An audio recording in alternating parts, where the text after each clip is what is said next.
administration that has been criticized for its one-party stance is reaching across party lines to fill a high-visibility position. Governor Mike Pence announced this week that he has chosen Democrat Jim Schellinger to head Indiana's Economic Development Agency, or IEDC. Schellinger currently serves as the chairman and chief executive officer of Indianapolis-based CSO Architects and is a member of the IEDC board of directors. The South Bend native says he looks forward to working beside Governor Pence and greatly appreciates the opportunity to positively impact economic progress in Indiana for years to come. Nearly 2 years ago, 6-year-old Nathan Weisner was hiking with his family on Mount Baldy sand dune at Indiana's National Lakeshore Park when he suddenly disappeared beneath the surface. Rescuers frantically searched and hours later finally found Nathan, miraculously still alive, about 11 feet underground. Mount Baldy has since been closed to the public as scientists try to determine exactly what happened.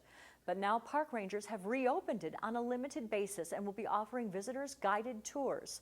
The ranger-led tours will take people on a safe route up to the dune, where they can learn more about the research happening there and what it could mean for Mount Baldy's future.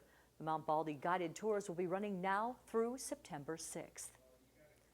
A popular national retail chain is about to make a big splash in Northwest Indiana, and that could mean jobs for people all over the region. Whole Foods Market is set to open a store in Sherrillville, and the grocery chain wants a few good men and women for its new staff. Whole Foods says it's currently hiring for the soon-to-be-open store in the Shops on Main retail complex at Main Street and Indianapolis Boulevard in Sherrillville. The retail giant's latest location will bring about 150 jobs to the region. Whole Foods recruiter Brandon Amick says the company is looking for locals with a passion for produce. Whenever you walk into one of our stores, Whole Foods Market, and there's like an energy and excitement. And so we look for that in our team members as well. So we look for that passion around Whole Foods Market or around food. We look for that energy, that excitement, that enthusiasm that kind of helps create and shape that experience. The new Sherrillville store is scheduled to open this fall. Amick says job seekers can apply for available positions online. A program to help local farmers distribute extra produce might mean some farm fresh food making its way to Northwest Indiana food banks. The state organization Feeding Indiana's Hungry is launching its summer Farm to Food Bank program. The program allows farmers to take their surplus produce and sell it to local food banks. Supporters of the program say it's a win-win. Farmers get paid and food banks get surplus or number 2 grade produce at below market rates. And that's good news for hungry families. If you are someone who is seeking assistance for food in Northwest Indiana, it means that you're going to have some fresher produce available to you that our network hasn't been able to access before. And it's probably going to be coming from a source near you, but definitely from within the state of Indiana. Farmers interested in the Farm to Food Bank program can contact local food banks or Feeding Indiana's Hungry. Indiana food banks serve more than 1 million Hoosiers each year. Officials at Hobart Public Schools are also making sure that children don't go hungry during the summer. With the help of the U.S. Department of Agriculture, they're getting food to children who otherwise might have to go without. The summer feeding program in Hobart feeds 750 to 1,000 children a day with its mobile feeding van. The van makes regular stops at 16 Hobart sites where children can receive breakfast and lunch Monday through Friday during the summer break. School officials say with about 47% of Hobart families living at the poverty level, the summer food program is invaluable. There's a lot of families that really count on and depend on our services. In addition to, we just want to take a responsibility of helping to keep our community healthy. Like you said, that they depend on us, they depend on schools for a lot of things, and this is one of the programs that we can expand through the summer. The program wraps up for the summer season on August 10th. Children can begin receiving meals again in Hobart schools when they reopen for the school year. A Northwest Indiana Food Fest brings its kitschy celebration of a tasty traditional treat back to the region. Plus, Michael Puente finds out why a local music fest got wrapped up before it could rock out. That's all coming up on Lakeshore Report. Lakeshore Report wants to hear from you. Send your thoughts, concerns, questions, and story ideas to tvfeedback@lakeshorepublicmedia.org. You can also reach us on Facebook and Twitter at Lakeshore Report. Make sure to tweet us using the hashtag NWIPride and you may see your comments on air. Lakeshore Report, providing you region-focused content. According to the organizers of Pierogi Fest, the celebration began when some Whiting friends met for breakfast one morning and the conversation turned to ethnicity. So many of them were descendants of Polish immigrants that they decided to hold a party to celebrate their common heritage. That delicious tradition is still going strong today. Our Stephen Lattimore was at Pierogi Fest and has more on the story. Who's next? Officials with the Whiting Chamber of Commerce say 300,000 people turned out for this year's Pierogi Fest. There are 75 vendors who sell the fried Polish dumpling.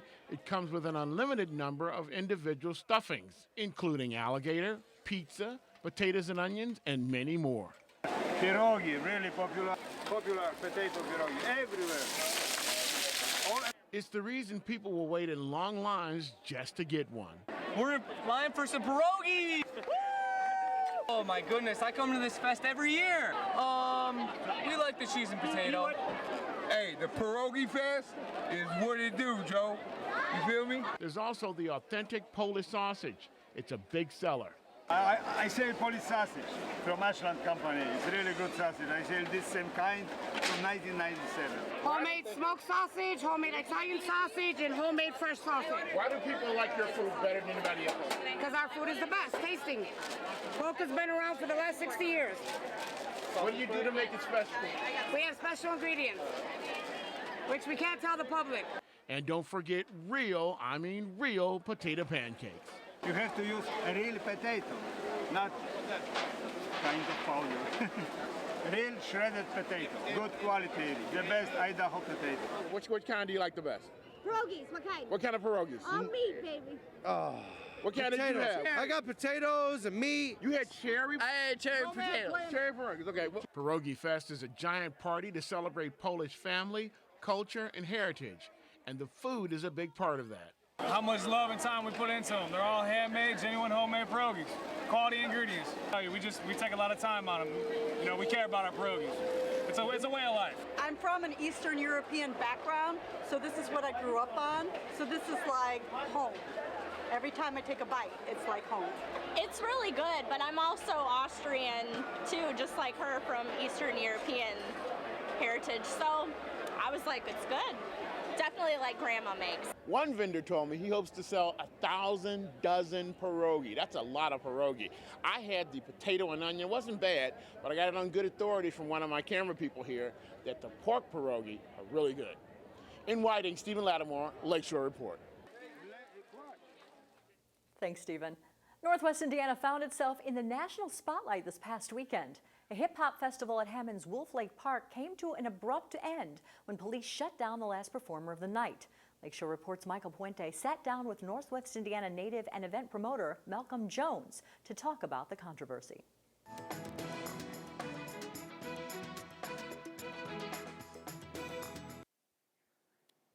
Well, thank you, Kristen. Well, Hammond was thrust into the national spotlight with Rolling Stone, the New York Times, and Billboard all writing about Craze Fest. The event last weekend drew several thousand hip-hop fans, but one act scheduled to appear via hologram was barred from performing in it, resulting in headlines around the country. Malcolm Jones is with Capital Connect, one of the promoters behind Craze Fest, and Malcolm is here right now on Lakeshore Report. Malcolm, welcome to the program. Thank you for having me. Well, tell us a little bit about Craze Fest. What was the idea behind it, and were you overall happy with it? Yes, I was super happy about Craze Fest. We pretty much came together. We've actually did 2 prior events in Hammond at the Hammond Civic Center, like just regular concerts for the kids, and we said, hey, it's summertime, they have an outside venue, let's do a hip-hop festival, and the kids, they came out and they had a wonderful time.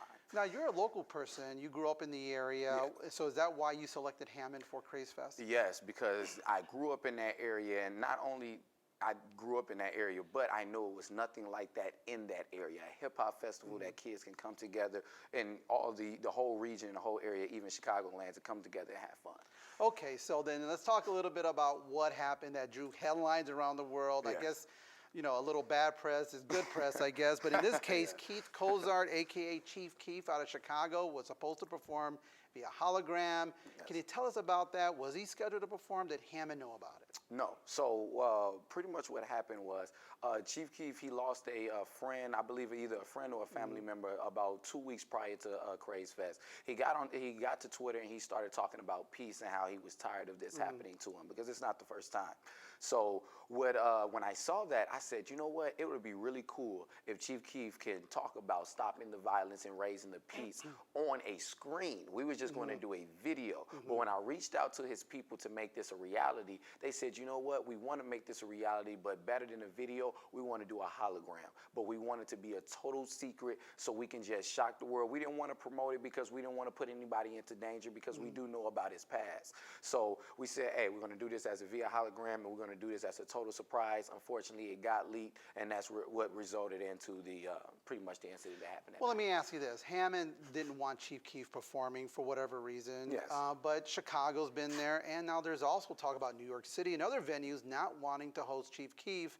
Are people overreacting to this, and do you see it as a sort of form of censorship? I feel that, I don't know if people are pretty much overreacting because we do know his past. We do know what he did promote earlier, about starting 2 years ago when he first hit the scene. And I believe that it's the reason for that is because of his surrounding. That's what he knows about. He knows about the drugs, the violence, the gangs, because that's what he grew up on the south side of Chicago, and that's all you really see. So I feel that people kind of somewhat overdo it sometimes because we have so many other rap artists that's promoting the same thing. So I don't really see the difference between Chief Keef and like a 2 Chainz. Well, let me ask you this. With Craze Fest and the success you had in Hammond, are you hoping, despite the controversy, that you could have another sort of hip-hop festival somewhere in Northwest Indiana? Absolutely. I want to keep Craze Fest is something we want to do every year, and I want it to be at that venue, but if it's not at that venue, I want to do it in this area because this area needs that. We all came together July 25th from all types of neighborhoods, and we came together and we had a great time. All right. Malcolm Jones is with Capital Connect. I want to thank Malcolm for joining us here on Lakeshore Report. Thank you, Malcolm. Thank you for even having me. It's time for The Times, our exclusive sneak preview of some of the top stories in this Sunday's Northwest Indiana Times. Occasionally, we'll talk to the reporters behind some of those stories in the state's second largest paper. This week, Times staff writer Bill Dolan gives a sneak peek of a 6-part series debuting next week, looking at the cost of local government, including compensation, and how it affects the region. The cost of salaries and benefits can have a buzzkill effect on economic growth and job growth. So we decided to look at how much our elected officials, municipal officials, are paid, and some of them are among the highest paid in the state. There is an extreme contrast. There is an intense concentration of poverty in Gary. More than 30% of the residents live under the poverty line. Highest paid mayor, $142,000 and change. Higher than Indianapolis, South Bend, Fort Wayne, and she feels that she earns it. Not only is she the mayor, but much of that large salary comes from also being special director of the sanitary district. She's not alone. Some of our city councilmen in East Chicago are among the highest paid in the state as well. There's a tradition of patronage politics. You have to understand that neither Karen Freeman Wilson or the East Chicago mayor had a pay increase.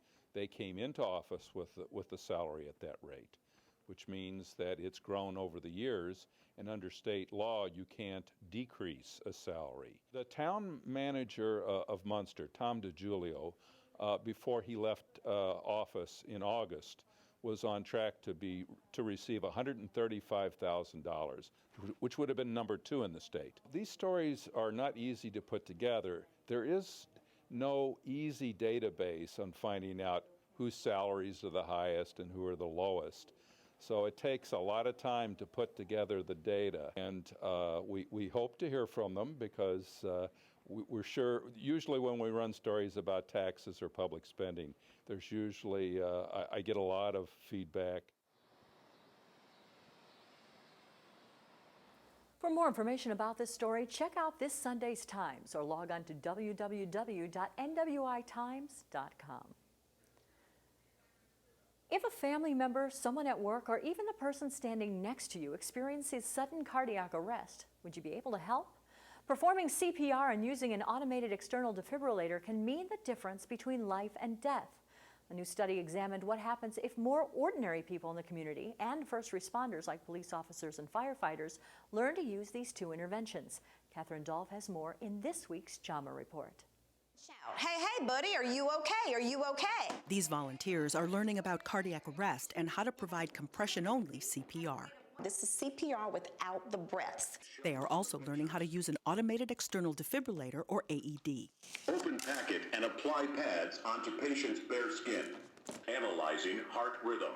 Shock advised. It's very important that people not be afraid to act when one sees a cardiac arrest. David Foster had a cardiac arrest while attending a Duke basketball game. First responders performed CPR and also used an AED located in the arena. We know that the chances of survival fall about 10% per minute without any intervention. Doctors Carolina Malta-Hansen and Christopher Granger from the Duke Clinical Research Institute and co-authors examined the records of nearly 5,000 patients across 11 counties in North Carolina who experienced a cardiac arrest in their community from 2010 to 2013. The goal? To see if ordinary people and first responders were providing CPR and defibrillation, and if this improved survival. The study was done after North Carolina developed statewide initiatives to improve bystander and first response efforts. Bystander CPR and first responder defibrillation increased remarkably, as did the combination of bystander and first responder efforts. The study appears in JAMA, Journal of the American Medical Association. The only improvement was when people got bystander CPR. So this highlights the critical importance for people to learn how to do compression-only CPR and then to do it, and don't be afraid to do it. Patients who received bystander or first responder interventions before arrival of the EMS were more likely to survive compared to those who received EMS interventions alone.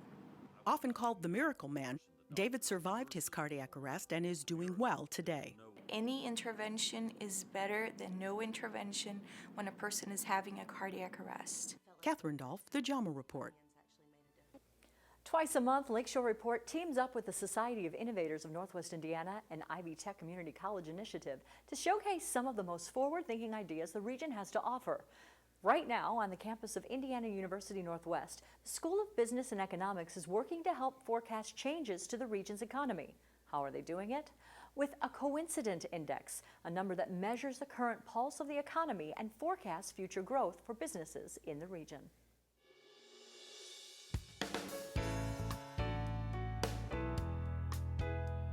What it does is it tells you the current state of Northwest Indiana's economy, how well we are doing in terms of employment, in terms of Northwest Indiana citizens' well-being. And that index is called coincident index. And we use that coincident index to figure out what's going to happen to the economy. There's two parts to it. The first is just the index itself, which is just a number that tells you how the economy did this month compared to previous months. And then we also have a 6-month forecast that is a prediction of what we expect to happen to the index over the next 6 months. And the regional forecast has been kind of looking at the data and trying to decide what direction the economy or trends that are in the economy. But now we don't just look at the data, we have a model which is similar to a state model, which basically provides the data in a much more organized way so that we can truly give a regional forecast. The state doesn't grow evenly. Let's say Vanderburgh County has an unemployment rate of 4.2%. The state's unemployment rate is 4.8%. Lake County's unemployment rate is 6%. So clearly, you see that the region is not growing uniformly. It does show the economic downturns that we've had, particularly the last Great Recession, the financial crisis. You can see a large dip down there. We've since recovered from that, and the index is back above where it was before the Great Recession. If they know how the economy is going to grow, they can increase their inventory, they can think of hiring X number of employees, more or less number of employees, and things like that. Another kind of goal of ours with the index is not just to kind of help local businesses understand how the economy is changing, but also to create a little bit more certainty for businesses that maybe aren't in the region but are thinking about moving here. So if you go out and you Google Northwest Indiana, our index is going to come up and they'll say, look at that, there's an index tracking how the economy is doing there. The economy's been improving and is doing a pretty good job, and maybe now is a good time to move our plant there. The index number is updated monthly with in-depth analysis and reports posted quarterly. You can learn more at www.iun.edu/business/NWI. And don't forget, for more information on any of our stories, you can go to lakeshorepublicmedia.org. Thank you so much for joining us. We hope to see you next time on Lakeshore Report.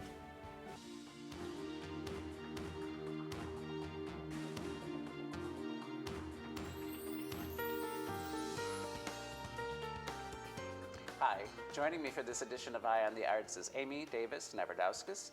Amy is the marketing director for the Lebesnick Center for the Arts. That's all a lot to say, isn't it? It is. It really is. It's a lot of How consonants. do I do it? I wonder. Well, welcome back, Amy. Thank you. And you have a big art fair coming up very soon. We do in the third weekend of August. Yes, and that's how long? How many years has that art? This is the Lakefront Art Festival. Yes, Lakefront Art Festival, and it's been going on for about 34 years. Oh, goodness gracious! Yeah. And it's in what is the park called? What? Washington Park in that's Michigan what I City. thought. Yeah. So, and that's always been in that park. I believe it's been in that park for as long as I've been involved with it. Yeah. Yes. Yeah. So that's been a long-standing location for it. Yeah. So how many artists are participating this year? This year we always have close to around 100 artists. Mhm. So around 100 artists, and then we have a few community partners that exhibit there as well. Mhm. So. Does the Lebesnick Center have an exhibit at the fair itself? We don't show any artwork. We will have of course, our galleries are always open Right, for anybody right. who wants to stop by the art center to see them. But we don't bring any artwork from our galleries. Yeah. We bring our gallery shop out so people can shop our Oh, gallery that's shop nice. a little bit. Yes, that's So- sensible. Yes. And you probably give yourself free space. Yeah, we have a little leeway with that. So where are the artists from? The artists come from all over the nation. So there are, of course, regional artists who participate and artists that come back from year to year. But they really come from all over the country, and sometimes they come down from Canada even. So. Oh, so that's scary and exotic. So tell me about what are some of your favorite things that can be found at the art fair? Well, we have, 6 different categories, and so we've got some great wearable items this year, and some new artists in that category.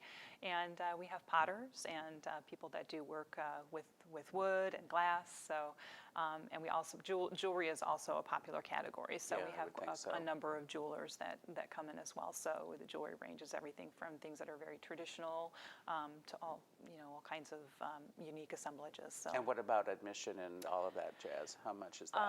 Admission is free for children, and active military can get in, because of a partnership with Blue Star Museums. But adults are $4 for a one-day pass and $6 for a two-day pass. And is there food? There at is the festival? food. There is food. We have about 9 vendors this year. Oh, wow. So we have a nice variety of food that people can partake in when they're at the festival. So. And you told me you wanted to credit one of your media sponsors. I do. Lakeshore Public Media is one of our media sponsors this year, so I want to thank them very much for their support. It really great. helps us to get the word out about the festival. That's good. Yeah. And then what about music? Do you have that kind of performance stuff too? Well, we normally don't make it, it's not a music festival, but we are bringing in on Sunday music for children. So they're going to tell stories through music. So That's it should be a great. nice touch. Okay. Well, thanks for being here to tell us about the festival. And thank you for watching. We'll be back again next week with another edition of Eye on the Arts. Eye on the Arts is made possible in part by South Shore Arts, the Indiana Arts Commission, and the National Endowment for the Arts, a federal agency.